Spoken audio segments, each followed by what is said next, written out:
Hello YouTube, my name is Nero, and today we have some Call of Duty Ghost, and we're playing a bit of Domination on the map Freefall, running around with the golden M27 IAR light machine gun. And this gameplay was actually going to be featured on Chemstrike Saturday this week, but I decided not to use it for Chemstrike Saturday because the gameplay is so perfectly relevant to a topic in which I wanted to discuss. So basically, the gameplay is going to be shown here. The topic is not going to be the Chemstrike, though spoiler, there is a Chemstrike in this gameplay, and hopefully you guys will enjoy that. This was sent in by a guy named My Name X Shush, which is kind of a weird name. So once again, My Name X Shush, as in kind of like be quiet. There's a link down in the description to his channel if you guys want to check him out. What makes this gameplay awesome for me is the fact that it's on the PC, right? I don't get a whole lot of PC Chemstrikes sent in to me. I think it's actually probably the second one. You know, we had one real early on in Chemstrike Saturday, and now we've got this one sent in.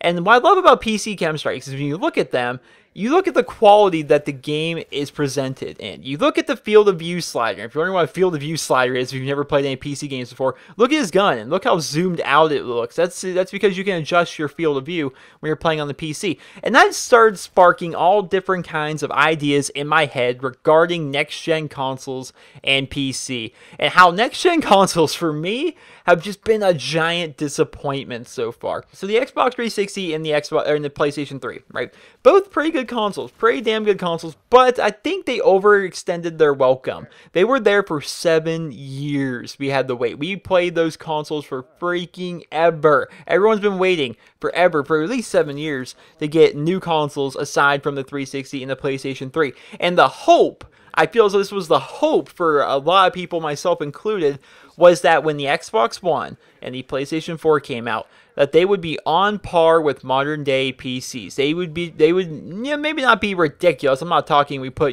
Titan style graphics cards and stuff like that in there, but I hope that every game would be running in ultra settings. That was my hope, and I knew it was kind of a stretch even back then, that it would be a stretch to be able to get that out of your console, to have every console be able to run games the equivalent of ultra settings on PC. And of course, as the consoles get older, they would start to look more and more outdated, but still work well, still look good. Exactly what the 360 and the PlayStation 3 did. They were like groundbreaking for their time. They came out, they looked fantastic. After a few years, they started to look a bit dated as technology progressed and PCs started getting more and more powerful. But you could still look at a 360, you could still look at a PlayStation 3 and say, yeah, that's decent. Those are decent graphics. This is a pretty good gaming console, right? I don't think that's going to be the case with the Xbox One and the PlayStation 4, because out of the gate, what's different between the 360 and the PS3 and the Xbox One and PS4 is out of the gate that the next-gen consoles don't look groundbreaking. They don't look amazing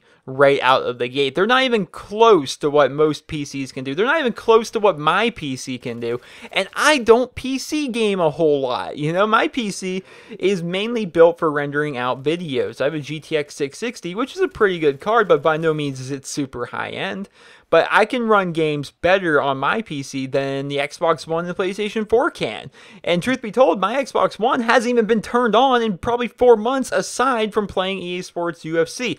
And I'll probably be playing a lot more Madden when that comes out. And of course, Advanced Warfare, I think I'm going to get for the Xbox One when that comes out in November. But aside from those things, what do I use my Xbox One for? Basically nothing. Because for me, it was a giant disappointment in terms of the graphics. That's basically what we got from our consoles, was slight graphical upgrades. That's all the next-gen consoles really seem to be. And Microsoft really tried to take that a bit further. They tried to integrate the entire living room system. They wanted to make it so they own the living room. And I can vouch that what they do is actually pretty cool. Now, of course, I don't watch TV. I don't even have cable hooked up.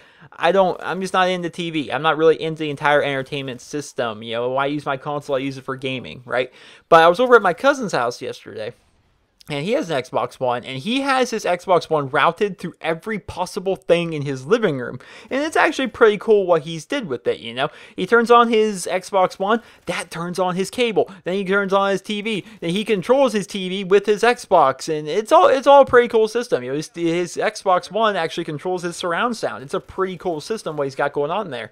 But strictly for gaming, it's not that good. right? It's just really not that good. You know what they really did with the interface and changing it around from the Xbox 360 style of interface and went to the more the Windows tablet style of interface. I'm really not a big fan of that. That really seemed to bother me. And I think the biggest thing overall though that bothers me is that most games on the Xbox One and on the PlayStation 4 don't even run at a full 1080p. And if they are running at a full 1080p, there's no way in hell they're running at 1080p 60.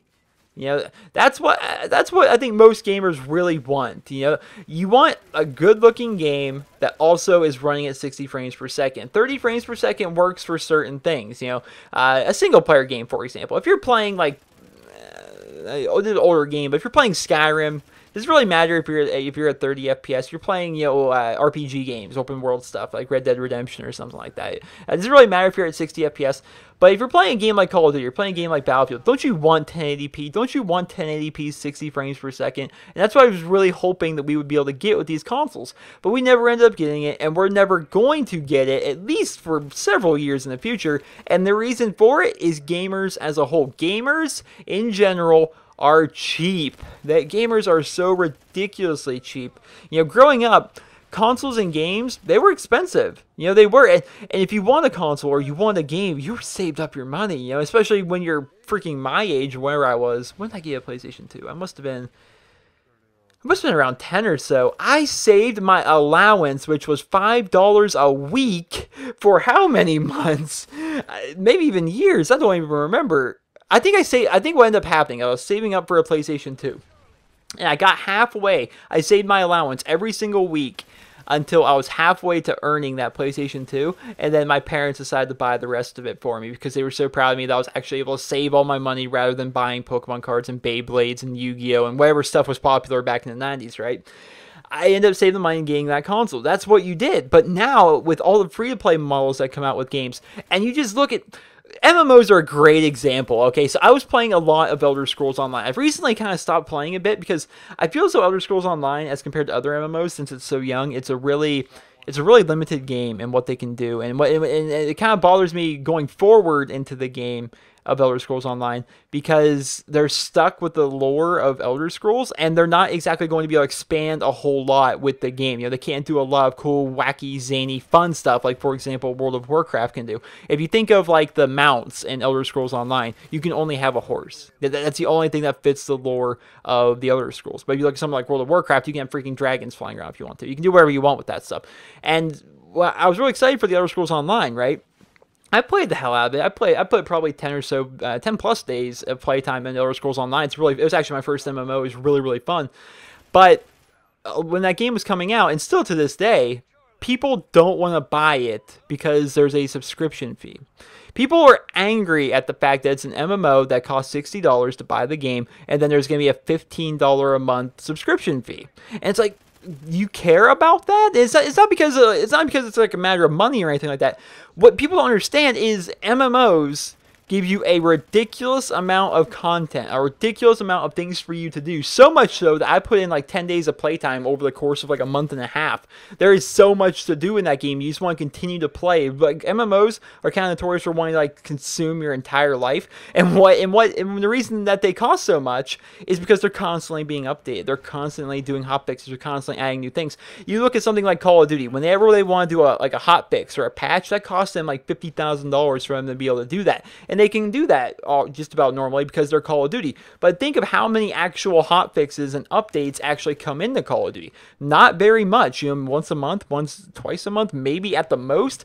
With MMOs, you get a hotfix or an update freaking every couple days or so. They're constantly upgrading their game. They're constantly changing, constantly making it new. But so many gamers always freaking out. They're like, no, you don't want to pay that. That's $15 a month. And then I'm like, you guys realize that $15 a month is the equivalent of going to Burger King twice. You know, it's not a big deal to pay $15 a month, especially if the game's truly good and you're really enjoying your experiences. But gamers don't care. There's no talking them into it. There's like, they just don't understand. They're like, no, $15 a month, that's stupid. You spend way too much money. They'd rather play their free-to-play stuff. And because of that, consoles, I feel, are not going to be able to improve. They're not ever going to be able to release a console that is over that $500 benchmark. There's no way they could possibly do that. They'd be rioting. They'd be picketing, oh my God, I can't believe you believe it's $700 for a console. But if you were to open your mind a little bit towards paying a little bit extra for. You pay more, you get more. You know, that kind of idea.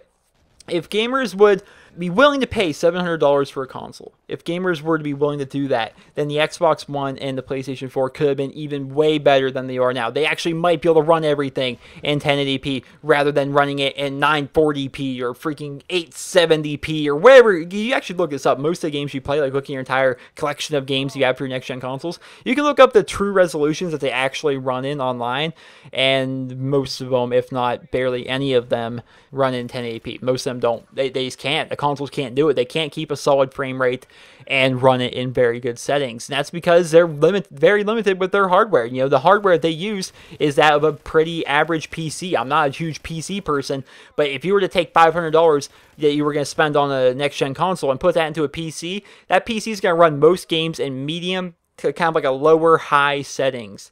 And that's what you get on the consoles, is medium to lower high settings. Not really that great in the slightest in terms of the graphics and what you can really do with it. And that's because gamers are cheap. That's because gamers are cheap. And I think overall, I'm just very disappointed in the entire system that we have in place for next-gen consoles. My hope is that gamers over the next few years, which I doubt will happen because they're all just very spoiled, very entitled, that they would open their minds somehow, and that a next-gen console would come out, and it would actually be a very good console. I'm willing to pay more for a better experience than what we get currently on our next-gen consoles. Because if you look at your PlayStation 4 and you look at your Xbox One, answer for me this truthfully in the comments. Are you actually happy with your purchase? Are you actually happy with your $500, $400, whatever it is you paid, whatever console you got, whatever bundle deal you did?